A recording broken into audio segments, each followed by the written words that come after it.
Kita aja mulai aja ya. Ya, konflik kita akan cover 4 topik ini ya pada hari ini.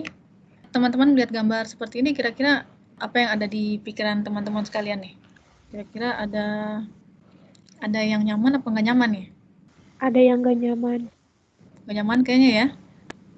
Maksudnya dari gambar sudah terlihat ada gestur-gestur yang kurang menyenangkan ya. Itu yang dimaksud dengan konflik, itu ada perselisihan bisa dari dalam sendiri ya. Kalau internal itu dalam diri sendiri, atau eksternal itu yang dari di luar diri kita sendiri ya. Jadi misalnya ada perbedaan apapun itu bisa dapat menyebabkan konflik. Misalnya beda pendapat atau beda rasa gitu ya, bisa menjadikan suatu konflik. Ini tadi penyebabnya ada yang internal dan ada yang eksternal. Yang internal itu dari diri sendiri ya. Kalau yang eksternal dari luar kita. Untuk internal sendiri, misalnya ada ini stres pribadi.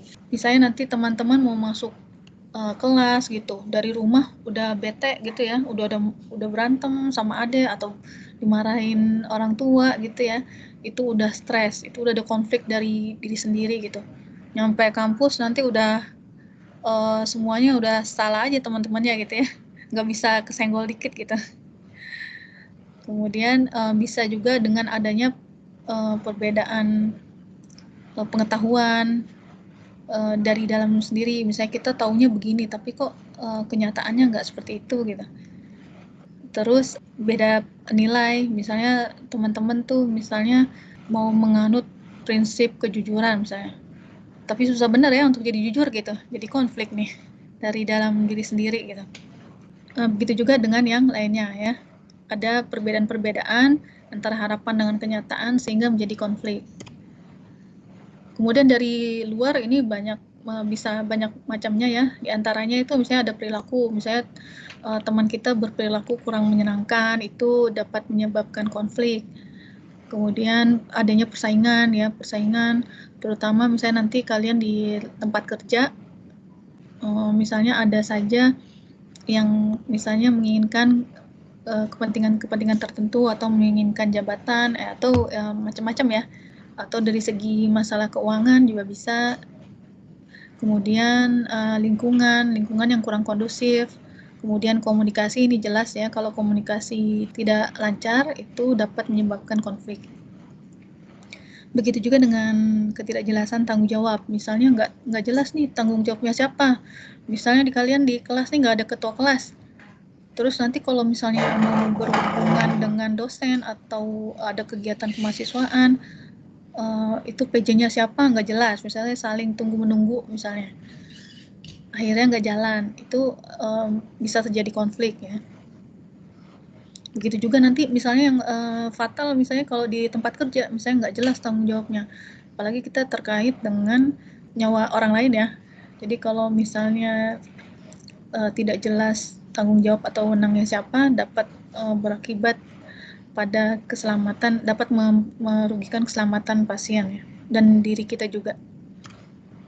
Nah, sedangkan jenis-jenis konflik itu ada yang paling dari individu tadi, intrapersonal ya, dari dalam diri sendiri, terutama misalnya nanti sebagai perawat nih dari rumah udah bete, udah banyak masalah keluarga, nyampe di ruangan rawat nanti ketemu pasiennya bisa diapain ya.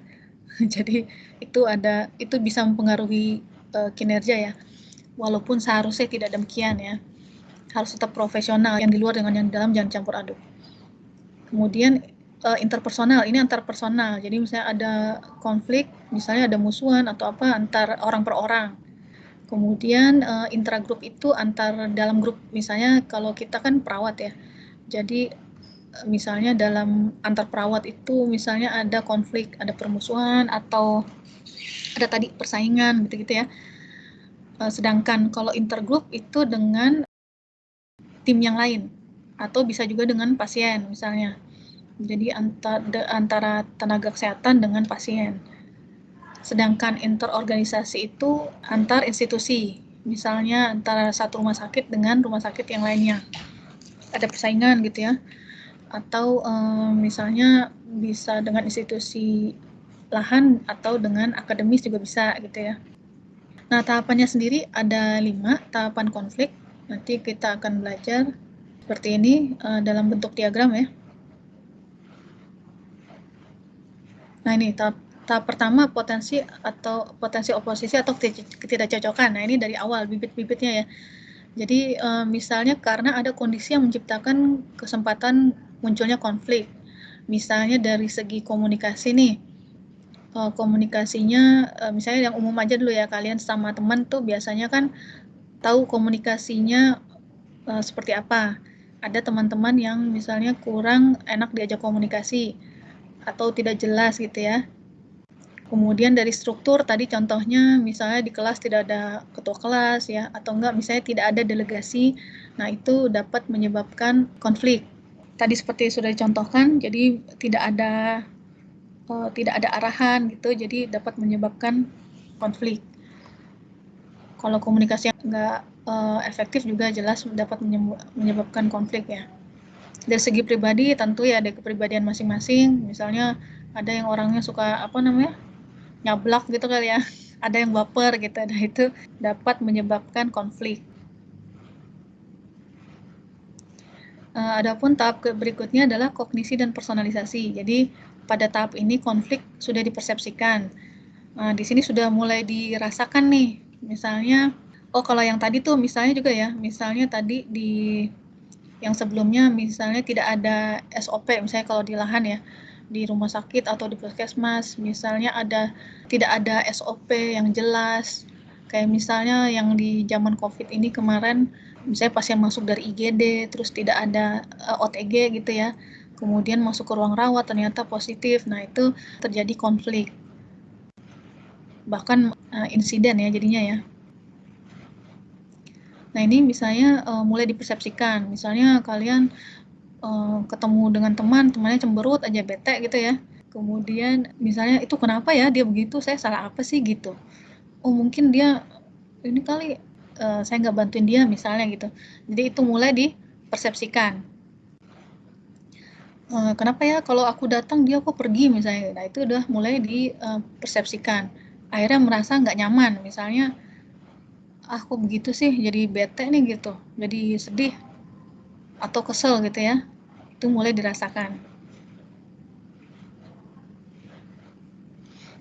Kemudian di sini ada maksud atau niat. Di sini pada tahap berikutnya sudah mulai dilakukan secara terang-terangan ya. Misalnya nih, ini di sini ada diagramnya. Ini semakin ke atas semakin asertif, yang semakin ke kanan semakin kooperatif ya. Sini ada 5, ini niatnya. Yang ini saling competing, itu saling bersaing, itu asertif banget gitu, tapi nggak kooperatif. Sedangkan avoiding ini nggak asertif dan tidak kooperatif juga gitu. Jadi lebih baik menghindar kalau ada masalah.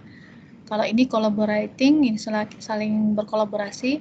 Kalau ini accommodating, ini ngalah mulu nih. Ini nggak asertif nih. Nggak asertif orangnya, kalau ada apa ngalah aja deh gitu. Daripada benjol gitu misalnya. Ngalah aja, ngalah. Itu namanya accommodating. Nah, ada juga di tengah-tengahnya compromising. Nanti ya detailnya seperti ini. Nah, ini competing ya. Competing, nah ini nggak mau kalah nih, satu pihak yang nggak mau kalah. Jadi nggak peduli orang lain menderita misalnya, nggak peduli orang lain benar, pokoknya saya yang benar gitu, yang lain salah ya. Ini competing. Kemudian avoiding, menghindar. Nah, ini kalau ada konflik bukannya diselesaikan tapi menghindar, jangan sampai ketemu ini ya. Lebih baik menghindar aja lah, menarik diri, mengabaikan konflik gitu ya. Kemudian accommodating itu mengakomodasi, memiliki kerjaan untuk memperlakukan kepentingan pesaing di atas kepentingan sendiri. Jadi ini ngalah aja pokoknya gitu. Walaupun sebetulnya dia benar, dia ngalah aja gitu. Collaborating, berkolaborasi. Nah, ini saling berkolaborasi. Kalau perawat kan suka ada kata-kata kolaborasi ya. Nah, ini artinya itu saling memuaskan kepentingan semua pihak. Terus saling menguntungkan intinya ya. Sedangkan compromising atau berkompromi, nah ini ada tadi kepentingan-kepentingan yang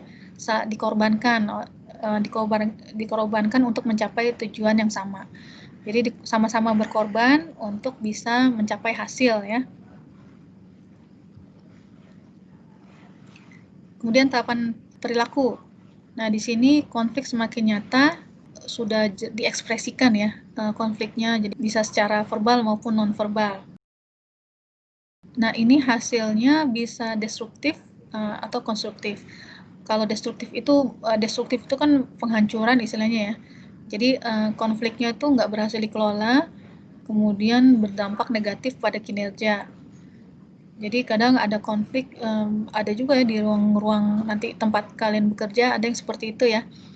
Jadi ada konflik, misalnya perawat yang pernah ada kejadian tuh ada yang perawatnya itu sampai mendapat teguran ya, komplain dari pihak rumah sakit karena misalnya pasiennya juga nggak pernah kemudian ada emergency, dia tetap duduk aja gitu, nggak merawat pasiennya gitu. Ternyata budaya di satu ruangannya juga seperti itu. Jadi kinerjanya tidak baik ya.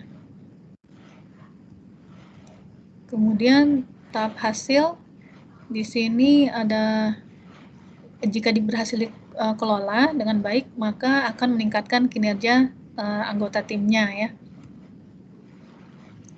Nah, itu untuk presentasi tentang konflik. Sampai sini ada pertanyaan? Sebelum saya lanjut, ini coba kalian isi ini. Ada pertanyaan pengalaman konflik. Ini waktu menjadi ketua pelaksana 17-an lingkup RT. Wah. Kayak itu ya, banyak diprotes emak-emak ya. Enggak digituin sama mama sih, Bu, sama senior saya, Bu. Oh, senior. Diapain? Kayak diprotes gitu loh, Bu. Oh, diprotes. Protes masalah apa hadiah? Hadiah anak-anak. Kan ada kategori A sama kategori B. Kategori A itu kan yang sebelum SD ya, belum SD. Nah, kategori B itu kelas 4 SD ke atas sampai SMP. Itu Terus? konflik, Bu, untuk hadiahnya. Apa ya? Karena kan kemarin kan lagi pandemi ya, Bu. Jadi kan teman saya, senior saya tuh minta hadiahnya tuh kuota gitu. Tapi menurut saya kan mending buku aja gitu loh. Jadi biar semuanya bisa make gitu. Nah, itu coba ya. Jadi konfliknya antar personal apa antar grup itu? Interpersonal apa intragrup? Personal ya, Bu. Personal ya? Cuma Iya, kamu Bu. berdua dong yang berantem. Kayak gitu lah, Bu. Gitu. Nah, kira-kira penyebabnya apa tuh? Yang Gimana tadi ya? internal apa eksternal? Apa perilaku eksternal kan perilaku dia atau enggak jelas tanggung jawabnya siapa, ini bagian hadiah siapa yang harusnya yang ngerjain? Mungkin kamu semua gitu. Gimana, Bu? Eksternal deh, karena eksternal yang di sini tuh kayak seniornya tuh kayak suka ikut campur gitu, Bu. Suka ikut campur? Iya. Berarti jalur komunikasinya nggak jelas ya? Iya, Bu, gitulah. Dia sebagai apa ketua panitia? Bukan. Senior. Oh, bukan ketua panitia. Bukan.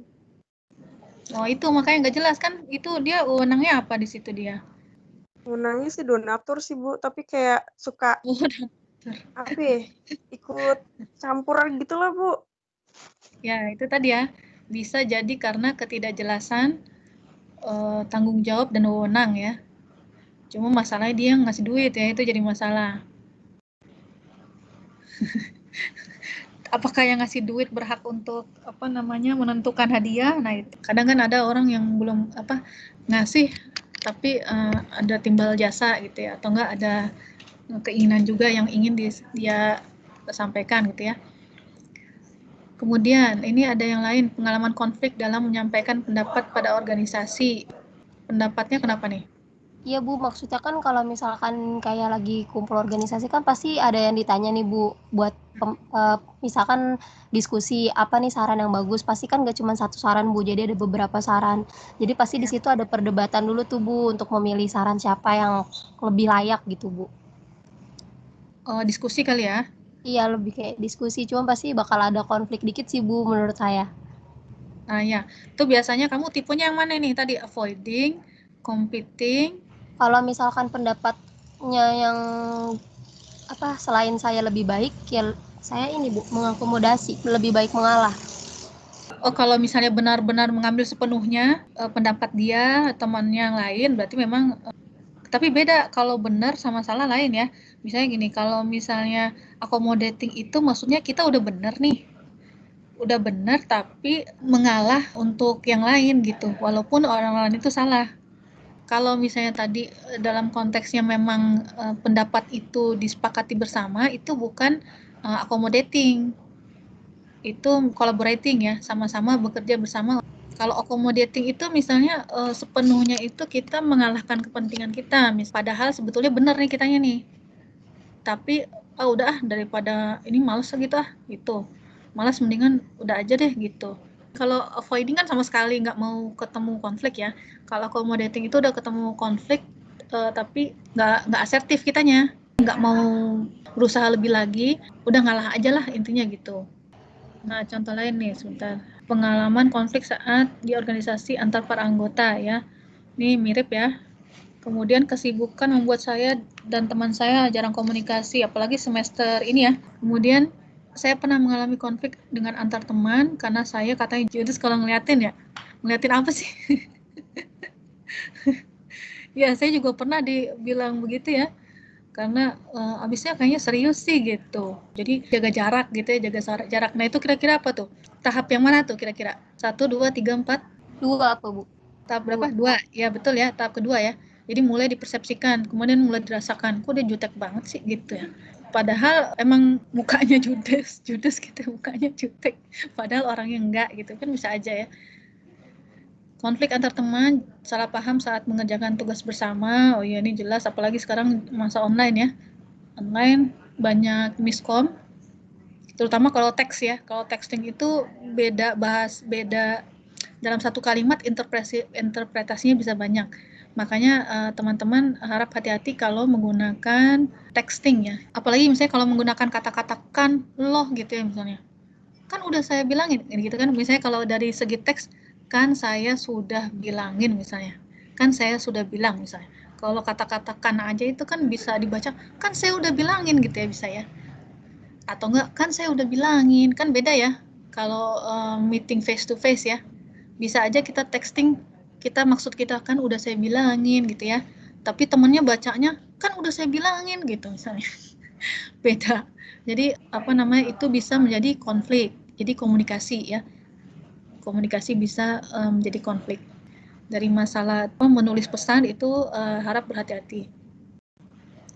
Terus konflik masalah pembuatan kelompok di kelas. Wah, ini mah paling sering menjadi masalah ya. Akhirnya ujung-ujungnya Bu dosen aja deh yang milih kelas gitu, milih kelompok gitu ya. Kemudian konflik dengan orang tua, jadi salah paham ketika berkomunikasi. Nah, ini juga intinya banyak di sini ada beberapa yang komunikasi ya masalahnya ya. Tadi belum ada tuh yang di praktek klinis nanti akan menemukan beberapa masalah. Masalah ada di mana-mana, tinggal bagaimana cara kita menyikapinya. Oh, ini ada lagi konflik antar saudara. Konflik sama teman pas dinas. Ini kenapa nih pas dinas nih? Masalah jadwal. Nanti kalau kalian di kerja juga seperti itu ya, masalah jadwal itu juga bisa jadi masalah ya. Rebutan cuti, nah itu.